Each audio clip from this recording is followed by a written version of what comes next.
এই মুহূর্তে ঢাকা বিশ্ববিদ্যালয়ে আছেন রিপোর্টার শাকির আহমেদ এবং রাজশাহী বিশ্ববিদ্যালয়ে আছেন সহকর্মী আলতাফ হোসাইন। আমরা শুরুতে সরাসরি যাব শাকিরের কাছে। শাকির, ডাকসু ও হল সংসদ নির্বাচনের প্রচারণার সুযোগ পাবেন কিন্তু শিক্ষার্থীরা বা প্রার্থীরা আর মাত্র 3 দিন।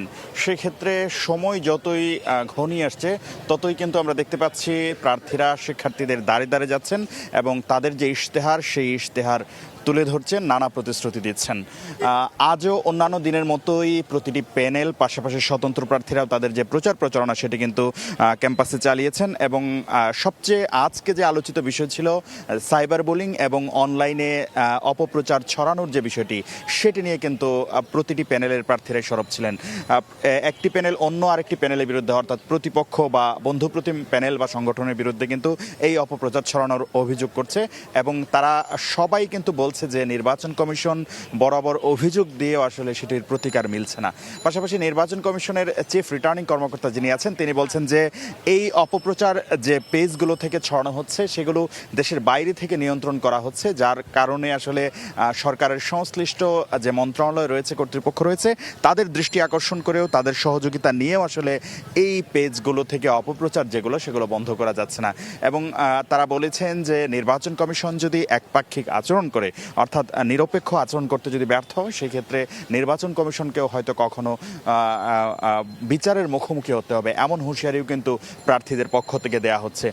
পাশাপাশি প্রার্থীরা বলছেন যে তাদের বিভিন্ন প্যানেলের, বিশেষ করে আমি যদি বলতে চাই বাংলাদেশ গণতান্ত্রিক ছাত্র সংসদের প্রার্থীদের বিরুদ্ধে তারা কিন্তু অনলাইনে অপপ্রচারের যে অভিযোগ সেটা কিন্তু অন্যান্য দিনের মতো আজকেও তুলে ধরেছেন। পাশাপাশি নারী প্রার্থী যারা আছেন তাদেরকে নিয়ে প্রতিপক্ষ প্যানেলের থেকে আসলে তারা সাইবার বুলিংয়ের অভিযোগ করেছেন এবং তারা বলেছেন যে বিশ্ববিদ্যালয় প্রশাসন বারবার তাদেরকে আশ্বস্ত করছেন, কিন্তু সেটি আসলে কাজ কিছুই হচ্ছে না এবং প্রশাসনও কিন্তু তাদের যে অসহায়ত্ব, অর্থাৎ বিদেশ থেকে যে এই অপপ্রচার চালানোর বিষয়টি, সেটি কিন্তু তারা বলছেন। আরেকটি বিষয় বলতে চাই যে প্রতিটি প্যানেলেই কিন্তু তাদের ইশতেহার ঘোষণা প্রায় শেষ পর্যায়ে চলে এসেছে, অর্থাৎ তারা অনেকগুলো প্যানেলে কিন্তু ইশতেহার ঘোষণা করেছে। সেই ইশতেহার অনুযায়ী তারা কিন্তু প্রতিটি পদক্ষেপ যেন সুনিপুণভাবে তারা সম্পন্ন করতে পারেন সেই প্রতিশ্রুতি কিন্তু দিচ্ছেন এবং শিক্ষার্থীরাও বলছেন যে তাদের অধিকার আদায় সক্ষম প্রার্থীকেই তারা কিন্তু তাদের প্রতিনিধি হিসাবে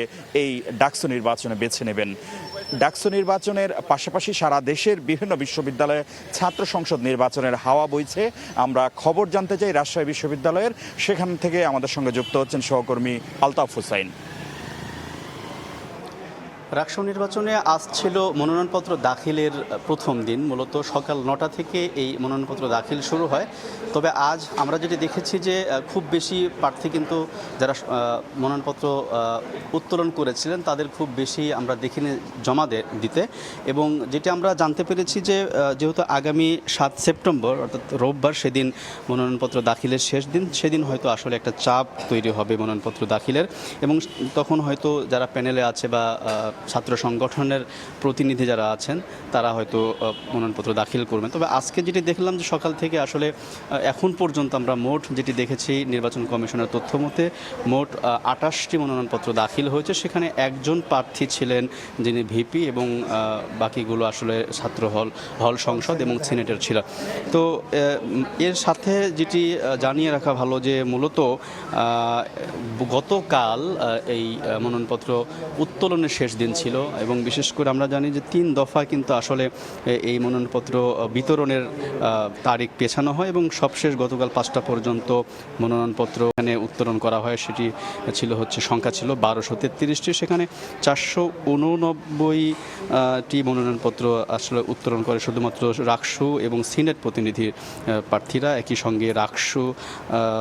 সঙ্গে হল সংসদের 754টি মনোনয়নপত্র উত্তোলন করে। তো এর ভিতর দিয়ে আসলে নির্বাচন কমিশনের তথ্য মতে তারা যেটি বলছেন যে আগামী 7 সেপ্টেম্বর মনোনয়নপত্র দাখিলের শেষ দিন এবং তারপর দিন 8 সেপ্টেম্বর যাচাই বাছাই করা হবে, 10 সেপ্টেম্বর প্রার্থীদের প্রাথমিক তালিকা প্রকাশ করা হবে এবং 11 সেপ্টেম্বর নিষ্পত্তি, প্রার্থিতা প্রত্যাহার এই জাতীয় কাজগুলো শেষ করার পরে মূলত আগামী 25 সেপ্টেম্বর নির্বাচন অনুষ্ঠিত হবে এবং একই সঙ্গে আজকে সারাদিনের কার্যক্রমে দেখেছি ডোপ টেস্টও হয়েছে, সেখানে অংশগ্রহণ ছিল শিক্ষার্থীদের।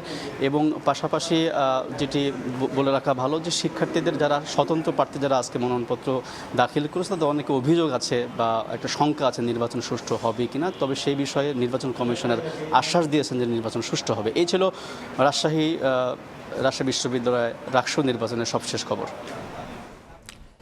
ছাত্র সংসদ নির্বাচনের খবর জানছিলাম সহকর্মীদের কাছ থেকে। যুক্ত হয়েছিলেন রাজশাহী বিশ্ববিদ্যালয় থেকে আলতাফ হোসাইন এবং তারও আগে ডাকসু নির্বাচনের খবর জানাচ্ছিলেন সহকর্মী শাকির আহমেদ।